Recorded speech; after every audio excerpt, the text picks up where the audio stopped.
Museo Diocesano di Agrigento, in occasione del ventennale di Giovanni Paolo II continuano le iniziative.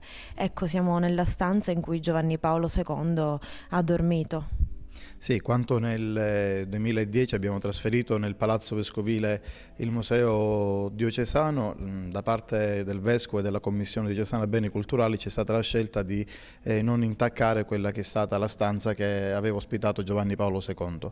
E allora, in occasione del ventennale della visita, il Museo Diocesano apre le porte in via ordinaria e straordinaria, con un'apertura dalle 10:30 fino alle 18:30 e su richiesta anche fino alle 20:30 della sera, per fare visitare luoghi che ospitarono il Papa, la stanza dove il Papa ha dimorato e anche un video fotografico che narra un po' la storia di quei 2 giorni, l'8 e il 9 maggio del 1993, che hanno segnato questa terra e il cammino anche della Chiesa agrigentina.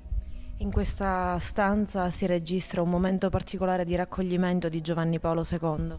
Sì, certamente è stata la stanza del riposo, ma anche la stanza della preghiera, unitamente alla cappella del museo. È impressionante riascoltare dentro questa stanza l'audio dell'anatema del Papa, il video dell'anatema del Papa nella Valle dei Templi, e pensare come in queste stanze il Papa la mattina aveva incontrato i genitori del giudice Livatino, un incontro commovente, così anche come dalle foto si evince, e poi come molto probabilmente si sia ritirato dentro questa stanza e qui, pregando, abbia maturato quell'anatema, quelle parole provocatorie e di condanna finale. È un'esperienza particolare che invito proprio gli agrigentini, i residenti della provincia di Agrigento in maniera particolare, a vivere in questi spazi. Lo dico ai responsabili,